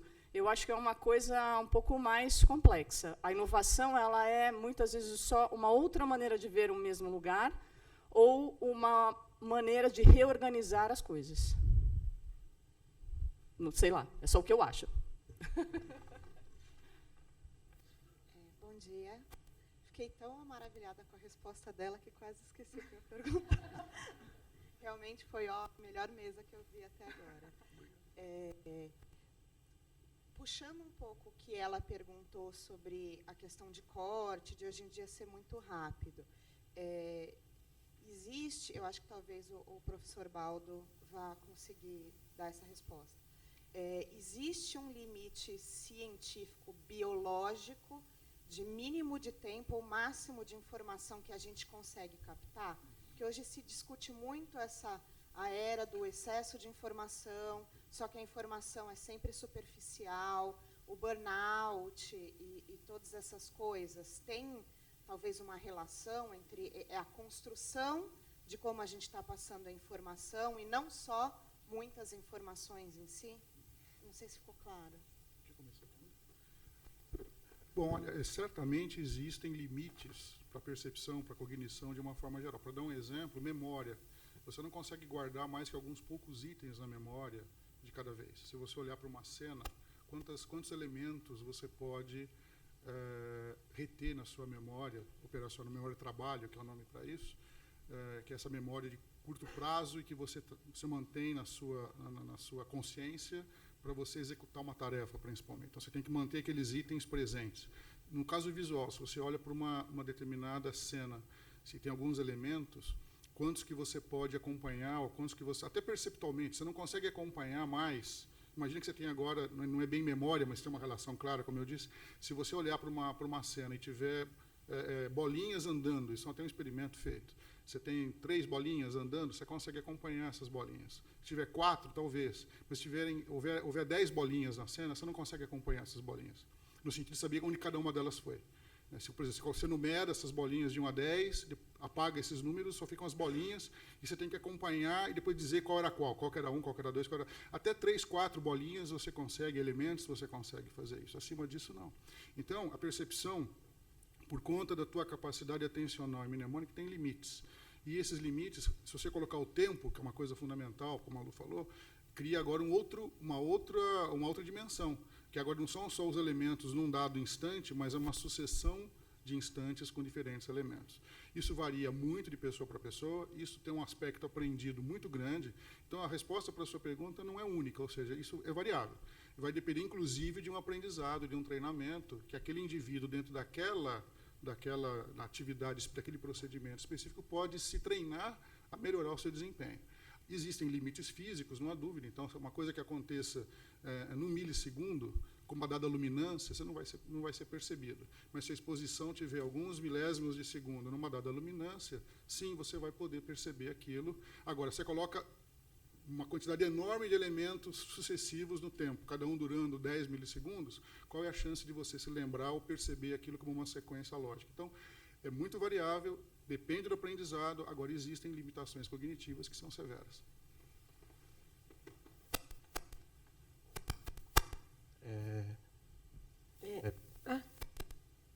¿Somos dos? No sé si me van a entender, voy a hablar en español. Yo quisiera ir un poco más allá y es la alteración de la percepción por cuenta de las emociones, que tiene que ver con lo que nosotros hacemos. Cómo cuando uno tiene miedo los espacios pueden variar, o cómo que va más allá de lo visual, o cómo, por ejemplo, en el tiempo, una cosa muy técnica, cuando movemos el obturador, se puede traducir a como cuando uno tiene un susto muy grande, por ejemplo, no sé, un toro que viene derecho, yo puedo brincar una barda de 3 metros que no la hubiera podido brincar en el momento en que saltar. Si no estoy asustada, no la puedo saltar. Si estoy asustada, sí. Y todo el espacio se borra y solamente veo esa... O sea, cómo los sentimientos y las emociones alteran la percepción visual primera. Bom, essa é uma pergunta importante, porque da mesma forma que a percepção ela pode induzir um aspecto, tem um conteúdo afetivo, como eu mostrei, o que você está perguntando é o caminho inverso, que é verdadeiro. Ou seja, a emoção, o estado emocional de uma pessoa, prévio, vai modular vários aspectos da percepção. Quando eu falo percepção, aqui eu estou incluindo, inclusive, a atenção, a capacidade mnemônica dessa pessoa. Então, isso é um aspecto fundamental. De novo, eu repito, as diferenças individuais são grandes. Tem pessoas que vão lidar melhor numa situação emocional, a percepção pode ficar mais aguçada e focada naquele objeto que você está, eventualmente, considerando relevante para o seu comportamento, ou a emoção ela pode levar a uma desarticulação dessa integração perceptual e, portanto, a uma diminuição da eficiência. Então, as duas coisas são possíveis. Isso vai depender, inclusive, de como você aprende a lidar com as suas emoções. Então, existem pessoas que vão ter, num determinado momento, em que ela está vivendo um momento muito tenso, ela está assustada com alguma coisa, essa reação que leva a uma série de mudanças físicas, fisiológicas no corpo da pessoa, a gente sabe disso, então batimento cardíaco, sudorese, dilatação da pupila, uma série de coisas que são, inclusive, importantes para melhorar o desempenho desse comportamento. No entanto, em algumas pessoas, essas mudanças fisiológicas produzidas por um estado emocional mais intenso pode tornar mais eficiente o processo de percepção, de tomada de decisão e, portanto, levando a uma conduta mais efetiva, mais adaptativa. Em outros, pode levar uma coisa que acontece não só no ser humano, mas em outros animais, mamíferos e outros, é o congelamento. O estado de freezing, que se estuda, a colocação do animal ou da pessoa numa situação de estresse ou de tensão emocional intensa faz com que ele seja incapaz de articular um processo de um comportamento adequado, e em alguns sentidos pode ser evolutivo, isso daí tem uma razão para ser em alguns ambientes, ficar quietinho, não fazer barulho e deixar o predador embora, mas em outros pode representar uma coisa extremamente, vamos dizer, negativa ou uma coisa extremamente contraproducente. Então, a sua pergunta, de novo, é uma resposta muito ampla. O estado emocional vai modular, e com certeza modula a percepção, o processo atencional, a tomada de decisão. Agora, essa modulação varia de indivíduo para indivíduo e pode também ser aprendido de alguma maneira, controlado, claro, de uma maneira muito mais trabalhosa, talvez com o tempo. E tem ao contrário, né? Na verdade, a gente usa isso, a gente conta com isso, a comédia conta com isso, né? 1, 2, 3, kkkkkk. Eu tenho que contar com o tempo do riso para entrar com a minha próxima cena, que é uma emoção. E muitas vezes a imagem construída na narrativa, ela imita essa sensação, para ajudar ao susto, para ajudar Então, eu acho que isso é o tempo inteiro cuidado e tratado nas relações de imagem, né? A comédia é a mais clara. Você precisa contar o tempo de comédia para dar a próxima informação. Eu gostaria de fazer uma provocação para a mesa toda, que, aproveitando que a gente está falando de cinema, percepção, na palestra da ARRE de ontem, a gente falou da evolução dos sensores e cada vez mais definição, mais informação no monitor. E chegou um ponto que a gente fica na dúvida. Eles começaram a criticar o excesso de informações nas lentes, né? Como se ter definição demais fosse um problema, né? E vindo nessa onda, ao mesmo tempo, temos o excesso de informação, mas queremos imagens. Por exemplo, hoje em dia no set, às vezes, não precisa caprichar no cenário porque vai estar desfocado mesmo, né? Então, a gente está buscando com um formato cada vez maior, um desfoque cada vez maior, e ao mesmo tempo a gente quer, tudo mesmo muito esquizofrênico, ao mesmo tempo a gente quer mais informação. Eu estava conversando com o Hugo Kovensky esses dias, ele falou, não consigo mais assistir um filme velho. Me dói a vista ver um filme que não é Full HD, pelo menos, né? E, ao mesmo tempo, nos cansa ver um filme... É lindo, mas nos cansa... eu sou de uma geração intermediária entre o pessoal que está aqui e vocês.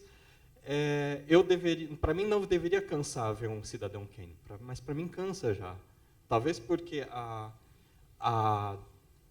por mais lindo que seja, né? Porque talvez temos 4 dimensões, uma delas é o tridimensional mais o temporal, e o temporal se desloque do visual, porque o temporal, estamos nessa sobrecarga de informação que chega na gente de um jeito que não temos mais paciência. Hoje em dia, você vê aquele cineasta, oh meu Deus, que fez o Clube da Luta, isso, né? Todos os filmes dele têm cortado, e as pessoas amam, né? Às vezes não dá tempo nem ver por que ele fez um corte, que ele só jogou um papel na lata de lixo. Isso é importante para a narrativa, sabe? Então, eu queria fazer essa provocação para vocês, a questão do excesso de informação e como a percepção, a gente lida com isso, e como é que... Porque se a gente está tão cheio de informação, a gente não aguenta ver com mais calma as coisas. Será que a gente está tão viciado nesse excesso de informação que nem a gente se dá a trégua de ver as coisas com menos... de ver menos coisa e dar mais tempo para surpresa, né? Eu achei ótima a palestra de vocês, porque eu queria tentar mais não mostrar as coisas nos meus filmes, e eu acho difícil. Eu mesmo, quando decupo uma coisa, eu decupo errado.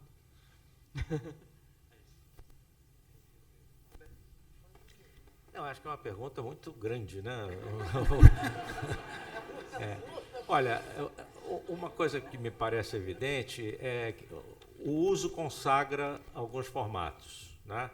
A gente acabou de sair de uma época em que câmeras fotográficas passaram a gravar imagens em movimento com um sensor 24 por 36 milímetros. Isso não era uma novidade na realidade. A Hollywood já tinha um formato chamado VistaVision, que era exatamente isso. O filme corria deitado, com 8 perfurações, e o fotograma tinha 24 por 36. Não colou, né? Não colou por causa justamente da profundidade de campo.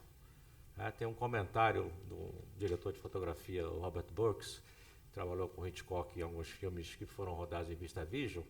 Ele falou, olha, eu tenho que botar uma quantidade de luz enorme para ter foco na ponta do nariz da Grace Kelly e na orelha, incluindo o olho, certo? E esse excesso de luz para ter essa profundidade de campo, porque o sensor era maior, né, e as distâncias focais eram maiores, acabava com a minha fotografia, né? Então, eu acho que o uso é que acaba consagrando a técnica, né? A técnica, ela está sempre aparecendo opções novas. A gente, desde que o cinema apareceu, ele foi ganhando informação, né? Cor, tamanho da tela, o próprio som também, que ficou estéreo, depois ficou no ambiente inteiro. E algumas coisas colam e outras não colam. Por exemplo, 3D já é a terceira tentativa que fazem de fazer cinema com a percepção da tridimensionalidade, com a profundidade, com o eixo de Z. E não cola, né? Eu posso até explicar alguns dos motivos pelo qual não cola, mas não cola. Então, tem o uso aqui, o espectador, o público é que consagra, eu acho, a técnica, né? Você vai experimentando, eles estão sempre lançando coisas novas porque eles precisam girar capital, então precisa ter novas técnicas, novas invenções, precisam vender câmera, precisa vender projetor, né? Mas o que vai consagrar é o que o público gostar, aquilo que o público gostar como imagem, aquilo que contar a história, aquilo que despertar o emocional dele vai ficar, o que não some, né? Eu acho que tem a ver com uma relação de percepção natural. A gente até conversa um pouco isso. E tanto o 3D não é natural, tanto que não cola, é só uma experiência, fica como uma experimentação. E duas coisas, quando saiu a 7D e todo aquele não sei o quê, o Lúcio Codato estava lá nos Estados Unidos, mandou uma imagem para mim e falou, Lu, olha isso. Eu olhei e fiquei desesperada. O que é isso? Porque eu estava vendo muito. Eu estava vendo mais do que a minha percepção humana, biofísica, lá sei como é que chama, enxergava. Então, aquela imagem, para mim, ela era estranha. Então, é engraçado você dizer isso, porque eu falei, bom, então não estou sozinha no mundo. Então, talvez a gente tenha sempre que, de alguma maneira, entender qual é a percepção com o ser humano, com a natureza do ser humano. E a minha outra pergunta é assim, o que incomoda mais ver um cidadão Kane hoje? é de fato a imagem, a textura da imagem, ou é a forma da narrativa, incluindo enquadramento? Aí a gente vai para aquela questão, o que é inovação? Às vezes a gente pega uma referência, porque, fala sério, dou aula, né? Primeira coisa que o aluno faz, vou fazer um filme no ar. Todo mundo usa essa técnica, porque a técnica é uma técnica. A questão é, que história você vai contar, que forma narrativa você vai usar, e isso vai... Usar moderno é péssimo, mas isso vai modificando, e você tem que entender como que a comunicação do entorno vai acontecendo. Muitas vezes o audiovisual, na sua totalidade, empurra isso, né, seja cinema, e hoje não podemos falar mais só de cinema, né, série, Netflix, web, etc., ajuda a construir, a empurrar para algum lugar, né, e, eventualmente, tem uma força contrária, de uma naturalidade da percepção do espectador, que a gente tem que responder a isso. Então, tentando te responder por que a gente não consegue ver mais calmo, não sei, precisava de um sociólogo, acho que, nessa mesa. Eu posso fazer eu queria aceitar a tua provocação e fazer mais uma, mas antes um comentário. É curioso isso, eu não sei a resposta. Por que hoje a gente vai em busca dessa perfeição? Agora tem televisão 4K, eu acho que está saindo a 8K, daqui a pouco tem 16K, não, é uma potência de 2, que coisa anda. E a questão é, se vocês olharem para essa tela aqui agora, essa tela nem é muito rica em termos de detalhes, mas vocês têm a impressão que vocês estão enxergando a tela toda, na sua plenitude. Quando, na verdade, a primeira coisa que a gente enxerga é só a região central com nitidez, todo o resto cai na periferia da retina, que é muito pobre em resolução espacial e cromática. Então, o que vocês enxergam sempre é só o miolinho do que vocês estão olhando. Aliás, é por isso que a gente olha para as coisas. Se o Weber me chamar aqui, Baldo, eu não vou fazer assim, oi, e ficar de lado para ele. Eu vou fazer oi, certo? Seria muito esquisito falar, oi. A não ser que eu seja surdo e queira ouvi-lo melhor, mas não vê-lo. Por quê? Porque eu tenho que jogar ele na minha fóvea. Portanto, o resto é muito ruim. Segundo, a nossa retina é coberta de uma trama vascular para nutrir a retina. Então, vocês estão olhando essa tela enorme, achando que vocês estão vendo ela límpida e maravilhosa. Quando, na verdade, é como se ela tivesse coberta, ela está coberta. Não é essa tela, obviamente, mas a projeção dessa tela na retina de vocês está coberta por uma galheira enorme, como se tivesse uma grande árvore aqui na frente. Uma sombra. Os vasos fazem uma sombra. Eu não estou vendo essa sombra. Tem uma forma de ver. A gente pode até brincar, vocês podem ver isso de uma maneira indireta. E falar, pô, eu estou vendo uma árvore. É verdade. Toda imagem que vocês olham tem uma galheira em cima. E teu olho, teu sistema visual, ele consegue subtrair isso e fazer o preenchimento dessa história. Então, agora, se a nossa imagem é tão imperfeita, a imagem com a qual nós trabalhamos, que é projetada na retina, é tão imperfeita, por que 4K, 8K, 16K? Eu não sei a resposta. Mas a gente tem essa necessidade, achando que está olhando para isso de uma maneira, quando as limitações começam na periferia da visão. E segunda coisa, o excesso de informação, a falta, hoje em dia, eu não sei se é o grande fator limitante de como lidar, ou de como a gente se dispõe, talvez, em assistir um filme mais antigo. Acho que eu concordo, essa linguagem muda, não é talvez a imagem, mas a narrativa. E a nossa disponibilidade para aquela narrativa. E aqui eu faço a provocação para encerrar a minha parte. Como professor, eu tenho essa preocupação diária na minha sala, e eu não estou fazendo nenhum julgamento de valor. Aqui é uma enquete absolutamente neutra. Quem, desde a hora que chegou nesse auditório, quem não olhou nenhuma vez para o celular para trocar uma mensagem ou ouvir alguma coisa, levanta a mão. Quem não olhou. Tá, okay. Sucesso, estamos fazendo sucesso. Maravilha. Agora, quem olhou no celular pelo menos uma vez para ver qualquer coisa, tá certo?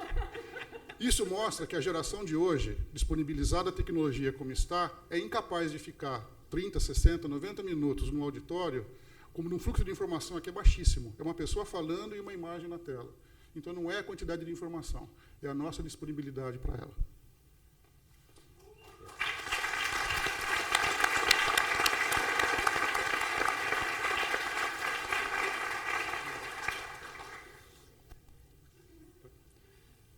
A minha questão é sobre a percepção cromática. Que quando a gente vai fazer um filme, estou aqui. Quando a gente vai fazer o filme, a gente faz todo um planejamento de paleta, discute com a arte, planeja tudo. Depois do filme feito, a gente vai para a cor e trata com todo carinho aquilo para que chegue naquele tom que a gente quer. Mas será que todo mundo vai enxergar daquela cor? E aí, a semana passada, surgiu aí um negócio de um tênis cinza e verde ou rosa e branco. E eu comecei a ver todo mundo discutindo isso e falei, pô, mas como é que alguém consegue enxergar isso aí rosa e branco? Até que minha irmã falou, mas eu vejo rosa e branco. Eu falei, mas espera aí, então vou fazer um teste. Quero ver no celular, em 2 ou 3 monitores da TV, e ela sempre via rosa e branco. E aí a questão é, como uma pessoa enxerga rosa e branco?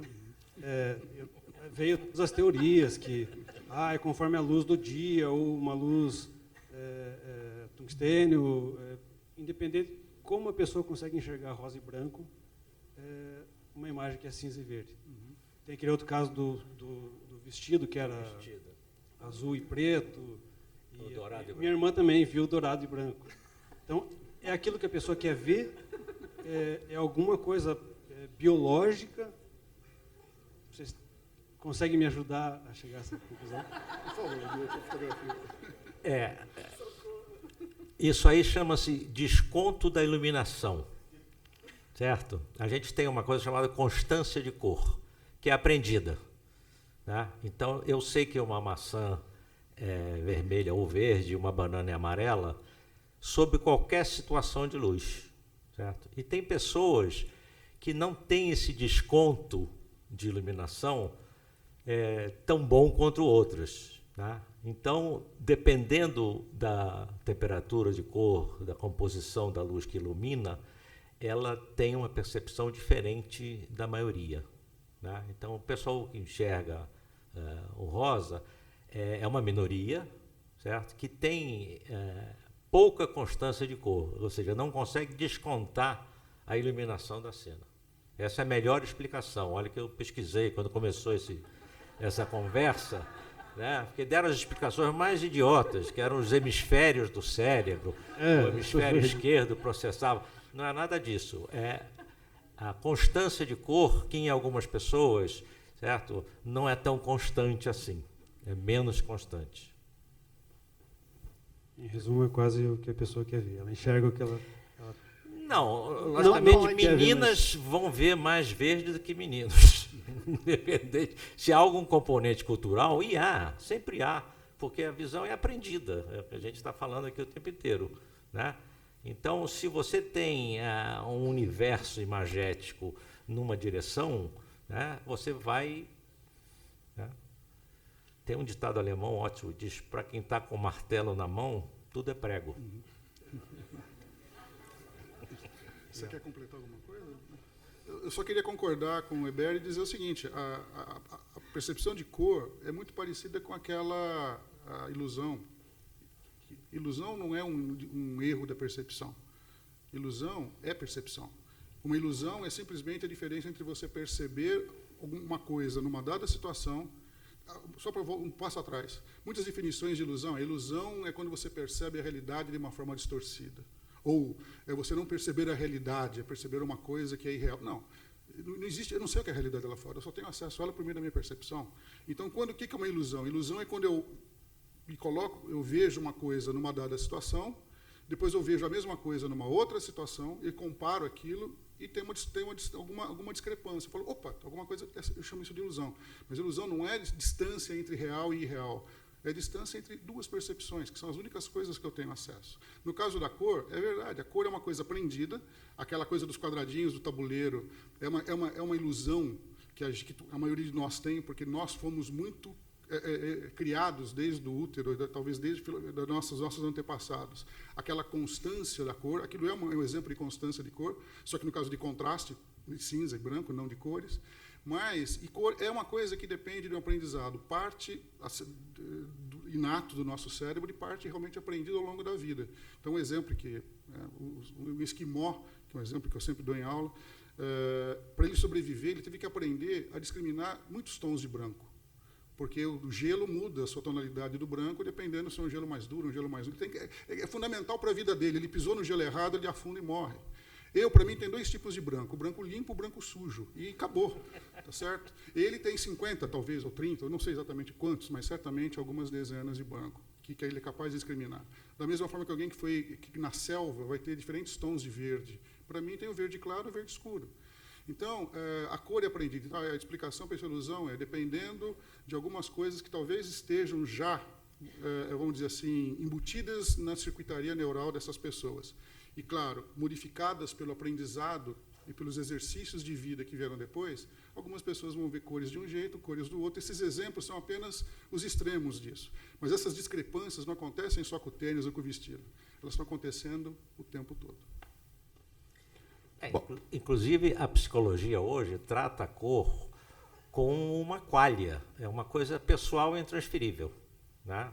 Você mostra qualquer cor para duas pessoas, a sensação delas daquela cor vai ser diferente. Então, bom que você falou em psicologia. Ia perguntar, eu não sei se isso é um tema para uma outra mesa, eu tenho a sensação que eu sonho em branco e preto, então perguntaria para o Baldo como é que a gente constrói as imagens nos sonhos. Ou isso é muito psicanalista demais? Bom, eu não sou especialista em sonhos, mas o sonho, de certa forma, não só o sonho, a própria imaginação. Quando você imagina algo acordado, fechar o olho, essa cena imaginada, e certamente essa cena vista num sonho, ela, em grande parte, ou pelo menos em alguma parte, ela está envolvendo as mesmas secretarias de uma percepção. Então, no fundo, não é que o sonho é algo alheio à percepção, ou é uma coisa que está acontecendo numa outra esfera. Ela depende de recrutar circuitos que na verdade, a gente usa, aqui vocês estão usando para olhar aqui para essa mesa, e a gente vai usar, pelo menos parcialmente, esses circuitos na hora em que você está sonhando, na hora que você está imaginando. Então, a visão de um sonho ela não é muito diferente, vou colocar de maneira bem simples, ela não é diferente da visão acordada. Ela é simplesmente o recrutamento desses circuitos quando você está... e, claro, isso levando... Agora, se eu sonho branco e preto ou colorido, também depende de quanto que a gente tem acesso à memória disso. Normalmente, a gente lembra dos sonhos que são os sonhos mais recentes, que quando a gente foi acordado, você tem uma memória dos sonhos, e dependendo de como você é acordado, você consegue lembrar melhor dos sonhos mais recentes, não dos sonhos que você teve ao longo, mais anteriormente, naquela noite. Então, também, às vezes, a sensação de ter sonhado em branco e preto, sonhar com colorido, o quanto que isso realmente é o que aconteceu ou que você consegue ter acesso com a sua memória daquilo ali. Mas, de qualquer forma, os sonhos visuais são construídos dessa forma. E lembrando que nós sonhamos visualmente, os nossos sonhos têm um conteúdo visual, porque nós somos animais visuais. Mas a metade do cérebro é visual. Isso foi importante para a evolução. Se você pegar um animal macrosmático... Opa, desculpa aí.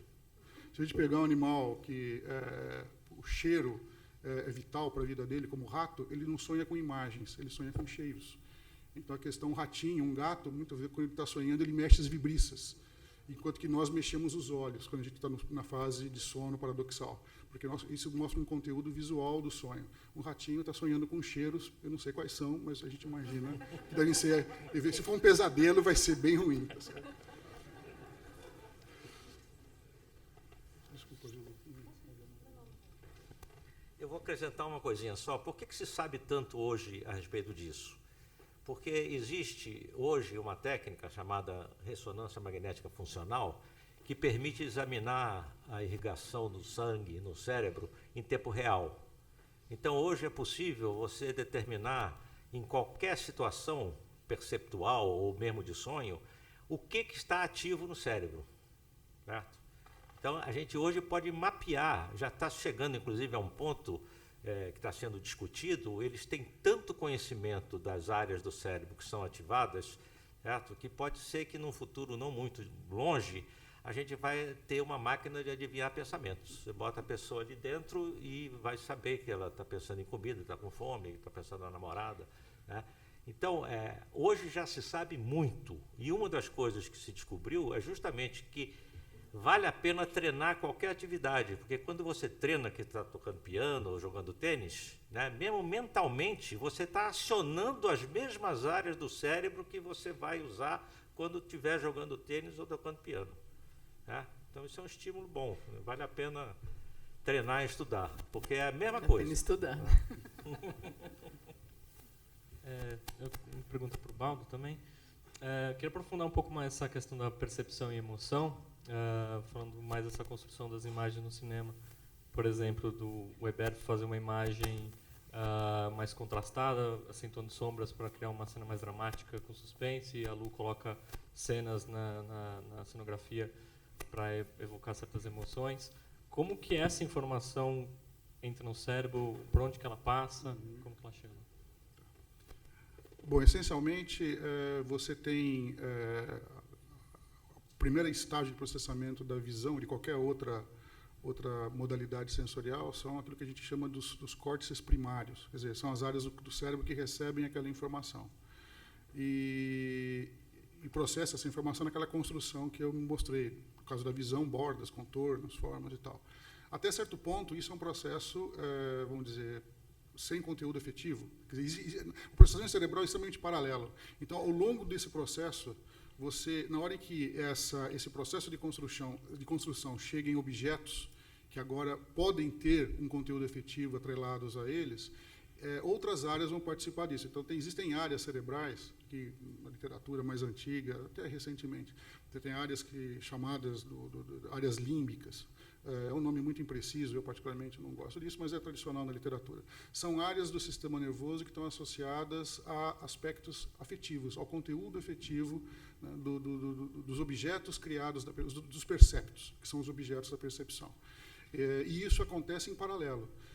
Algumas áreas, inclusive, podem responder a estímulos de maneira muito rápida, dependendo do conteúdo efetivo, coisas inatas. Então, algumas imagens que têm um conteúdo muito importante, você põe, por exemplo, uma cobra na frente de um animal, de nós mesmos, dependendo, a imagem disso pode já causar respostas muito rápidas no nosso sistema, no nosso corpo, mesmo que você ainda não tenha, antes até de você tomar consciência daquele, ou em paralelo a isso. Ou seja, existem áreas que já foram delineadas ou adaptadas evolutivamente para responder. Então, existem circuitos que não estão envolvidos no processamento, na geração da percepção, da consciência, mas no aspecto em associar um rótulo emocional, um rótulo afetivo a isso, que vai tanto nos causar uma sensação positiva ou negativa, como eventualmente evocar respostas fisiológicas que devem corresponder àquilo. Se for o medo, por exemplo, né, então a reação de medo é uma coisa que nos um objeto que nos deveria causar medo. E esse medo pode ser tanto,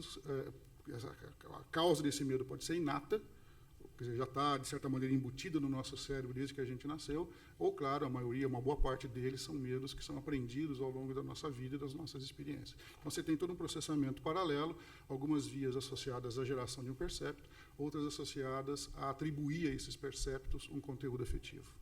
E o que muda numa imagem estática em movimento? Bom, em princípio, uma imagem estática, ela talvez não possa, uma fotografia de uma coisa, de um animal que nos causa medo já é suficiente para evocar emoções intensas. O movimento ele pode dar mais riqueza para isso. Então, por exemplo, um caminhão a foto de um caminhão é uma foto de um caminhão. A imagem de um caminhão vindo em minha direção, portanto, o movimento nesse caso vai trazer uma dimensão que agora sim pode causar quer dizer, esse vai ter um rótulo afetivo, vai ter um conteúdo afetivo muito diferente simplesmente da foto de um caminhão. A foto da frente do caminhão, eventualmente, não me traz grandes... não sei que seja um caminhão com o qual eu tenha tido um trauma no meu passado, mas se não... Agora, a imagem de um caminhão que se aproxima, e pistas visuais de movimento, nesse caso, seria, por exemplo, a expansão da imagem. Então, a expansão da imagem gera a percepção de um movimento em direção a mim. Isso, obviamente, vai ter um conteúdo afetivo que eu aprendi ao longo da minha vida, que ficar na frente de um caminhão não é muito bom. Então, na verdade, aí sim, o movimento tem uma dimensão a mais que vai, obviamente, contribuir para a riqueza afetiva daquele percepto. O movimento é vida. É essa a grande diferença. Então, ali no Cidadão Kane, eu não fui até o final, para encurtar, mas tem uma hora que, quem conhece, ele está segurando aquela bola. E aí, você vê o diretor falando assim, mexe o dedo, e ele faz assim, ó. Porque se você tem um lugar parado, estático, aquilo que eu falava, o vento, a fumaça, isso te traz a relação e a sensação de vida. Então, eventualmente, uma sequência, ela é mais vívida, ela é mais real dentro dessa ilusão construída, do que se você deixa só parado. Tem uma experiência incrível que chama Voom Portrait, eu não sei se vocês conhecem, é do Bob Wilson, feito por uma TV holandesa, acho, que ele fez vários retratos que têm movimento. São filmes de, 3 minutos, 2 minutos, 5 minutos, que têm movimento muito devagar. É bem interessante cadê o Nelson? De entender essa relação do movimento lento, muito lento. Só lembrei de uma coisa, desculpa. Voltando um pouco a essa relação. Eu fiz um espetáculo com o Antônio Fagundes, que o cenário foi um cenário de 1h15 que eu fiz. Era um vídeo de 1h15. E eu lidei com uma turma de vídeo, e eles queriam fazer tudo super correndo. Taca, taca, taca, taca, taca. Eu falava, não, gente, eu tenho o Fagundes, eu tenho 7 pessoas falando, eu tenho um texto acontecendo. Eu tive um problema gravíssimo com a pessoa que estava editando, e eu perguntava, você leu o texto? Não, para quê? Eu falava, porque não pode ter uma movimentação agora, tem um bife do Fagundes, eu tenho que prestar atenção no que ele está falando, e não nele. Então, essa interação com a narrativa. Mas eu acho que é uma questão de movimento, significa vida. Para nós, quando a gente está construindo a imagem, é isso. Quando você para, por exemplo, uma luz que não tem um reflexo em movimento, ela não é nada, ela é só um pedaço branco. Tanto que você tenta fazer aquele reflexo em movimento. Tudo que te traz a sensação de movimento te traz a credibilidade de vida. Bom, gente, agradecer a presença de vocês, obrigado. E eu vou fazer aquele sorteio que eu falei no começo, do livro do Edgar Moura, um bonezinho da ARRE e algumas coisitas mais.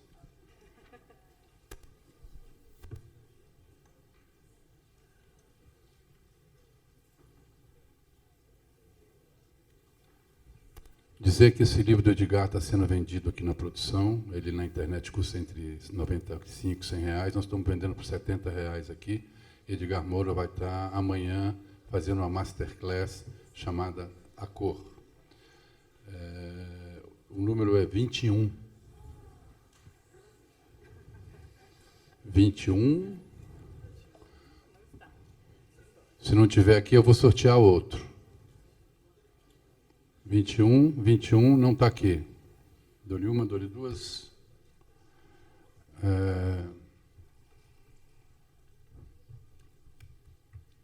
115.